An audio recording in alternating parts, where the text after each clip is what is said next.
White people often think of lynchings as something that happened in the dark of night when a few rogue characters whisk a black person away and murder them. And maybe that's what's happening today in the lynchings that are occurring today. But historically in this country, I think we need to be aware of a different reality. Lynchings in American history of black people have taken place in a ritualistic way. There's an order to it. And it looks like this. I'll illustrate with the case of Jesse Washington. Now, Jesse was a 17-year-old kid. He was a farm laborer in Waco, Texas. Texas was notorious for stuff like this. Here's the first part of the ritual. He was accused of murdering a white woman. Her name was Lucy Fryer, and she was his boss's wife. Well, he got a trial. It lasted about an hour, and the jury deliberated for just a couple minutes before they sentenced him to death. And what happened next is this pattern that happens throughout history in all these so-called spectacle lynchings. A crowd storms into the courtroom. They seized Washington and dragged him through town. Now, sometimes they break the guy out of jail. Sometimes they go to his home and drag him away.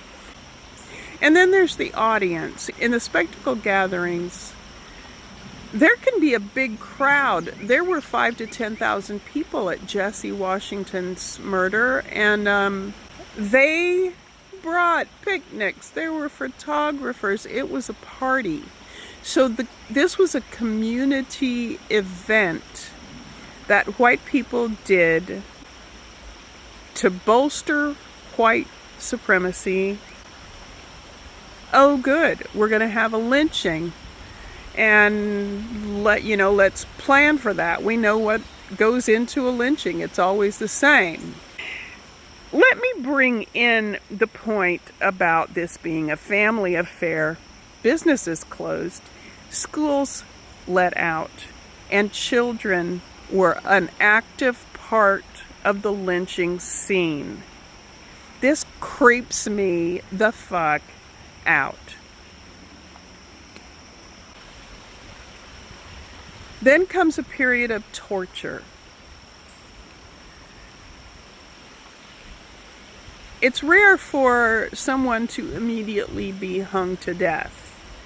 Usually there's torture first. In the case of Jesse Washington, this 17-year-old kid, he was hung by a chain over a tree, and then the chain was raised and lowered into a fire below his feet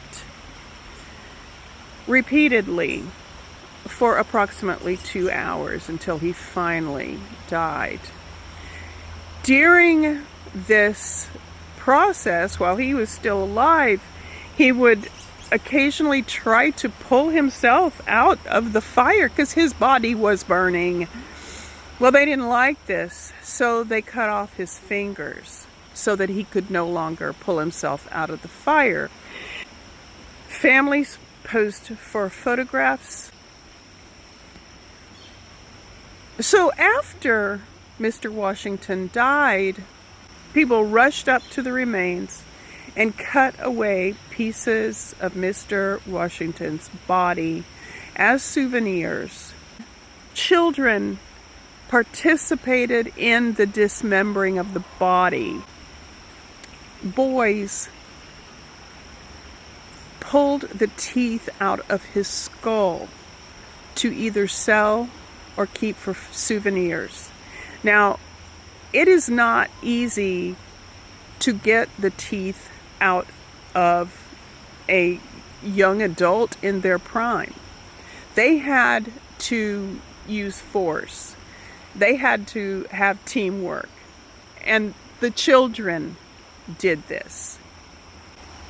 Children stood over his burnt body and pried or broke teeth from his skull while adults watched.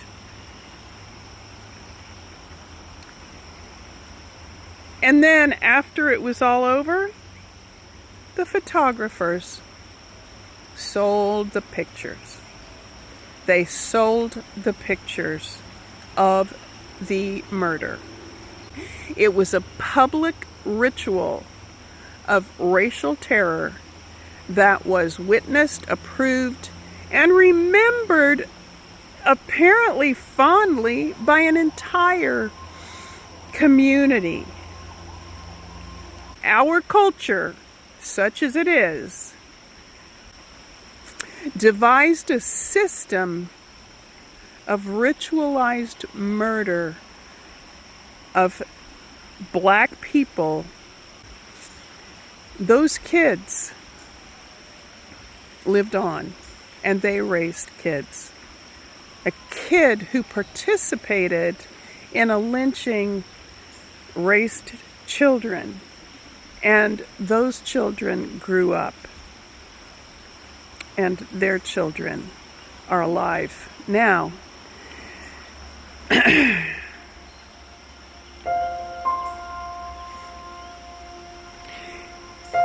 So you can see how the ritual destroys the notion that this was just random crazy acts, and supports the notion that this was a community event that was ritualized and valued.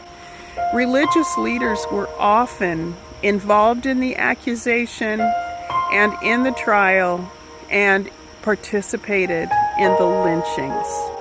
Get curious.